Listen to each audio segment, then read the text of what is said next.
अब आपको बताएं कि हदबंदी के बगैर बल्दियाती इंतखाबात के इनेकाद पर MQM ने एहतजाज की धमकी दे दी। MQM की जानिब से ताज़ा इकदाम बहादुराबाद में पार्टी के आरजी हेडक्वार्टर में इसके वर्कर कन्वेंशन में सामने आया, जहां पार्टी रहनुमाओं ने पीपल्स पार्टी हुकूमत के साथ डेडलॉक को तकसीम किया क्योंकि इन्हें मुस्बत नताइज मिलने का कोई खास इम्कान नहीं है।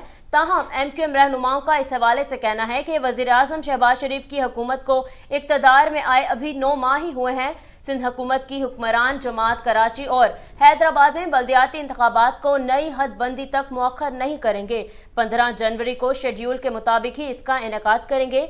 कन्वेंशन में मौजूद कारकुनों ने आज़ाद और मजबूत पोजीशन के लिए कायदीन के मुतालबे की मंजूरी दी और बल्दियाती इंतखाबात से मुतल्लिक पार्टी के मौक़िफ़ की हमायत की और इंतखाबात से कबल नई हदबंदी का भी मुतालबा किया। उन्होंने कारकुन को मुखातिब करते हुए कहा कि अपने घरों से निकलो, हर कराची वाला इस एहतजाज में शामिल हो जाए, सबको पता चले कि कराची वाले कहाँ खड़े हैं और इनकी हकीकी नुमाइंदे कौन हैं। MQM मुहाजिरों और हर कराची वाले की वाहिद नुमाइंदा है। जो कुछ भी इसके मुआहदे के बगैर किया जाता है वो मुस्तरद किए जाने के भी काबिल है।